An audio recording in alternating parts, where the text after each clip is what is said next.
tens feito com estes que são sempre alvo do teu amor, da tua graça, a ponto de Cristo Jesus ter dado sua vida por eles. E os colocamos no teu altar. Aqueles que comemoram aniversário de vida, que comemoram aniversário de casamento e outras tantas bênçãos que temos para agradecer. E a melhor maneira de fazermos isso é nos colocando como ofertas diante de Ti, juntamente com o que aqui trouxemos, tudo dedicado à Tua glória e à Tua honra, no precioso nome de Jesus. Amém. Amém. Vamos cantar parabéns.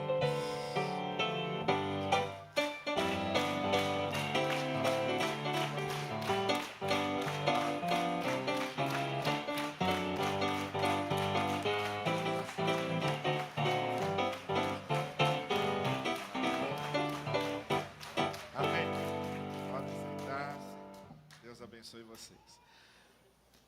Então, como a gente disse no início, hoje é Dia dos Pais.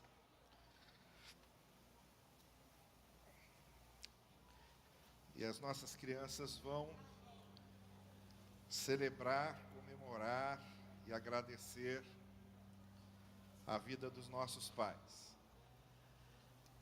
Mas só como preâmbulo, eu queria fazer a leitura de 2 textos. Na verdade, de uma frase de cada um desses 2 textos. O primeiro é um dos textos mais complexos, mais difíceis de serem entendidos, que é Abraão levando Isaque para sacrificá-lo. E há uma frase que chama a nossa atenção no versículo 6, que diz assim: e caminhavam os 2 juntos, Abraão e Isaque, e caminhavam os 2 juntos. É uma das descrições do texto. O outro texto é de um livro poético, de um personagem que também é bastante complexo, de um tema bastante complexo de ser compreendido. Por que uma pessoa justa passa às vezes momentos tão difíceis, que é o personagem Jó, e que começa a ser descrito com a seguinte frase: de madrugada ele oferecia sacrifícios em favor de cada um dos seus filhos. Então nós temos aqui 2 personagens paradigmáticos, 2 patriarcas da história de Israel. Abraão, que simboliza o início, a origem do povo. Jó, que é um livro escrito, não se sabe exatamente em que época, nem por quem. Há alguns que acham que Jó existiu de fato, foi uma pessoa real. Há outros pesquisadores que acham que se trata de uma grande parábola, de um personagem fictício, mas com lições importantes a transmitir. Essa discussão não tem fim. Mas nós encontramos nesses 2 personagens, Abraão e Jó, essas 2 frases que têm muito a ver com paternidade. O texto de Abraão é particularmente difícil, porque nos coloca diante de uma situação muito complexa. Como é que Deus pede a vida de Isaque, que era o filho da promessa, por quem viria o povo de Israel? Então a coisa não bate, fica estranho. Deus prometeu um filho a Abraão e depois querer tirar esse filho. E mais especialmente ainda, querer que o pai sacrifique o filho. O que é mais intrigante ainda é o pai se submeter a isso e levar o filho para ser sacrificado. Então é um texto cheio de nós. cheio de complexidades que a gente lê e cria mais perguntas do que respostas. Claro que esse texto lido do ponto de vista do Evangelho, e talvez aí é que ele comece a ter algum sentido maior do que a própria narrativa, é a comparação que se faz sempre entre o monte de Abraão e o monte de Cristo. O sacrifício de Isaac como uma pré-figura, como uma antecipação, como uma simbologia do que seria depois o sacrifício de Cristo. Mas para Abraão ainda não significava nada disso. Isso é uma leitura posterior, feita depois da fé cristã, fazendo uma releitura desse texto, mas para Abraão e para as circunstâncias em que isso aconteceu, ainda não tinha esse significado, tem para a gente. O que Abraão sabia é que Deus havia pedido que ele sacrificasse seu filho. Mas apesar das diversas perguntas que esse texto levanta, e uma das respostas que nós temos, talvez a única mais razoável, a única que nos deixa um pouco mais acomodados na descrição desse texto, é o fato de que Abraão cria desde o início que seu filho não seria morto. Então, quando ele leva Isaac, ele está sabendo que o filho não será morto, que no último momento Deus arrumaria uma solução para aquele impasse. Tanto que ele diz a Isaac: Deus proverá o cordeiro que será sacrificado. Porque nenhum pai, nem Abraão, nem eu, nem você, em sã consciência, faríamos isso. Seja em nome de que Deus for. Em nome de nenhum Deus, nenhum pai, em sã consciência, subiria num monte para sacrificar seu filho. Nenhum pai faria isso em nome de nenhum Deus. Então a única coisa que talvez deixe mais claro esse texto é o fato de Abraão crer que Deus daria uma solução. E que ele não chegaria até o final do seu ato. Daí porque o apóstolo Paulo vai dizer mais tarde que Abraão foi justificado pela fé. E aí entra todo o simbolismo do cordeiro já esperando lá para assumir o lugar de Isaac. E aí a teologia da substituição de Cristo por nós.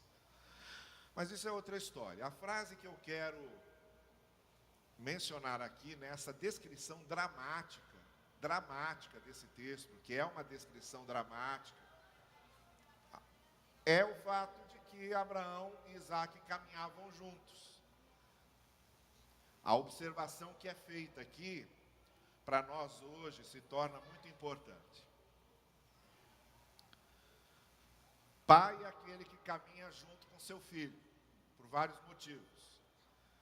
Primeiro, porque o filho precisa de um pai caminhando junto com ele.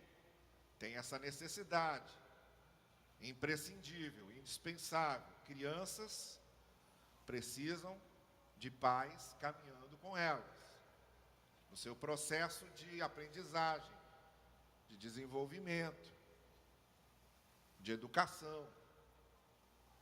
Segundo, porque o caminhar junto aqui significa conhecer um ao outro.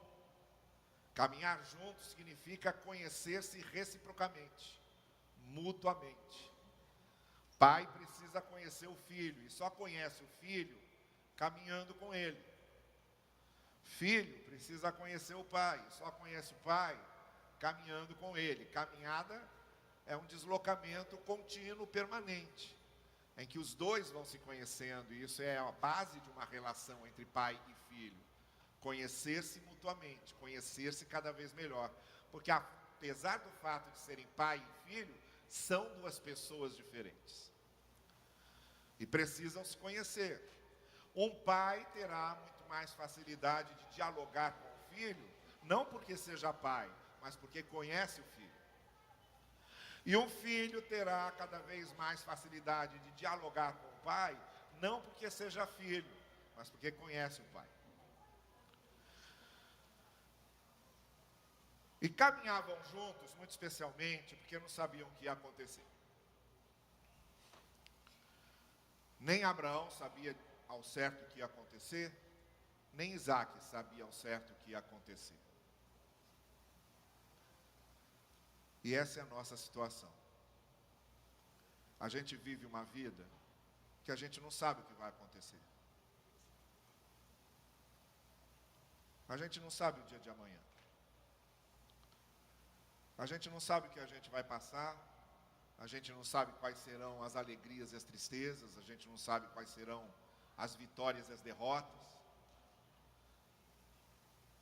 Então talvez essa seja a melhor razão, o melhor motivo para pai e filho caminharem juntos, porque estão os dois na mesma condição de não saberem o que será o dia de amanhã. Então, quando não sabemos o que o futuro nos aguarda, a melhor maneira que temos de caminhar é juntos. E muito especialmente quando se trata de pai e filho. Então, Abraão e Isaac caminhavam juntos. E o outro texto é de Jó. Levantando-se cedo, indo ao altar, que ele havia levantado para cultuar a Deus, e naquele altar oferecia sacrifícios, como era costume do povo, buscar os favores de Deus através de sacrifícios. E os sacrifícios que Jó oferecia, buscava em Deus a graça de que seus filhos fossem guardados por ele, de que seus filhos fossem abençoados por ele. E aqui há um complemento nesse texto que iguala Jó a Abraão, na mesma condição. Jó, quando oferecia sacrifícios pelos seus filhos, o que se diz no texto é que Jó não sabia o que seus filhos passariam ou poderiam fazer, por isso os entregava nas mãos de Deus. A mesma condição em que Abraão estava, não sabia o que ia acontecer, só sabia que estava caminhando com seu filho sem ter ideia do que aconteceria mais adiante. Jó também, cada vez que se levantava, oferecia sacrifícios, porque sabe-se lá o que poderia vir a acontecer com seus filhos. E intercedia por eles. E intercedia por eles. Caminhar juntos e interceder.